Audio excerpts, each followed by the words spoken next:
এই ফ্যাসিস্ট সরকার আমাদের উপর অনেক উস্কানি দিয়ে আমাদের উপর অত্যাচার নির্যাতন করে আমাদেরকে অনেকে জেলে ঢুকিয়েছিল, অনেককে গুম করেছিল, অনেকে হত্যা করেছিল, অনেকে ফ্যামিলিকে টর্চার করেছিল।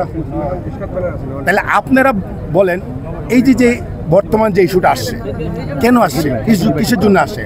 আমি বলবো যে আপনারা দেখেছেন ওই আমাদের বর্তমান দেশের প্রধান উপদেষ্টা আমাদের ডক্টর ইউনূস স্যার এবং আমাদের যে বিএনপির অভিভাবক, এই দেশে 18 কোটি জনগণের প্রাণের স্পন্দন, আমাদের প্রাণের স্পন্দন তারেক রহমান যখন ওই লন্ডনে বসে দুইজনে যখন বৈঠক করেছে, বৈঠক করার পর একটা নির্বাচন, এর আগে যখন নির্বাচনের তালবাহানা ছিল সেটার একটা সুরাহা জনগণ কলম অলরেডি দেখেছিল।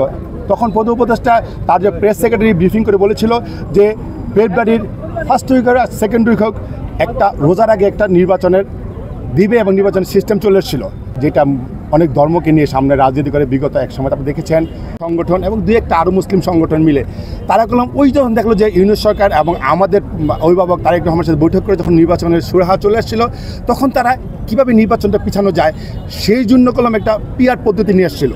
কারণ সংখ্যার প্রধান আমি এখানে ভোট দেবো, আমি চলে যাবো সে কক্সবাজার, কে এমপি হবে এখানে দাঁড়াবে চলে যাবে সে সেই খুলনাতে। তাহলে এই পদ্ধতি বাংলাদেশ জনগণ চায় না, বাংলাদেশ চায়ও না। কারণ এইটা হলে ওই যে ছোট্ট ছোট দু একটা দল তারা লাভবান ছিল, তারা ওই সংখ্যানুপাতে তারা একটা দুটো আসন পেয়ে যেত। এই জন্য যখন পিআর পদ্ধতি এই দেশ জনগণ চায় না তখনই একটা সুরাহা আসলো। আবার দেখছেন আপনার কিছুদিন আগে যখন প্রধান উপদেষ্টা যখন একটা দেশের উদ্দেশ্যে ভাষণ দিয়ে বললো যে ডিসেম্বরের মধ্যেই নির্বাচনের সব কিছু তৈরি করার জন্য নির্বাচন কমিশনারকে যখন নির্দেশ দিল, তার কিছুদিন পরে আপনারা দেখেছেন সেই মিটফোর্ডে যে ঘটনা, এই ঘটনা আমি বলবো এই দেশকে নির্বাচন পিছিয়ে দেওয়ার জন্য, এই দেশকে অস্থির তৈরি করার জন্য কোনো একটা কুচক্রী মহল এই দেশকে গোলাপানিতে মাছ শিকার করে না, সেরকম অবস্থা করে ওই যে যার কথা বললাম, ওই যে আমাদের বললাম যে এই দেশের জন্য 71 সালে যারা বিরুদ্ধে কাজ করেছিল এখনও যারা করছে তারাই এটার আপনি দেখেছেন মনে হয়, আপনারা মিডিয়াতে যেটা কাজ করেন আপনার মিডিয়া চলে আসছে, আপনারা আসল জিনিসটা গত পরশু দিন পাকের দিন মিডিয়াতে চলে আসতেছে যে কারা করেছে না। আমি বলবো সেইটা বিএনপি যদি জড়িত হয়ে থাকে, আপনারা দেখেছেন বিএনপি জড়িত আছে কি না, আমাদের ভারপ্রাপ্ত চেয়ারম্যান তারেক রহমান কলম অলরেডি ওই দিন রাত্রেই যারা জড়িত, আমি বলবো জড়িত নাকি জানি না, যারা জড়িত সন্দেহ আসছে তাদের কি কলম বহিষ্কার না শুধু আজীবনের জন্য বহিষ্কার করেছে। তাহলে কি বিএনপি কি চায় যে এইসব জিনিস তৈরি করার জন্য, কাউকে অত্যাচার নির্যাতন করার জন্য? আপনি দেখেছেন আমাদের উপর অত্যাচার হয়েছে, তারা কোনো অত্যাচার বিএনপি অত্যাচারের জন্য চায় না।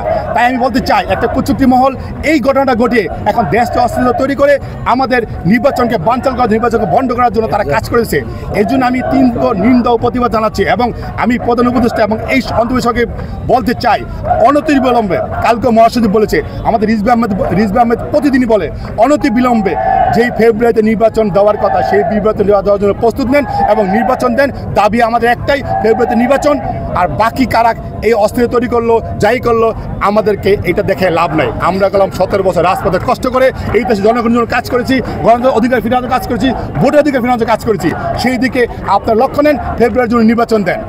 সবাইকে ধন্যবাদ।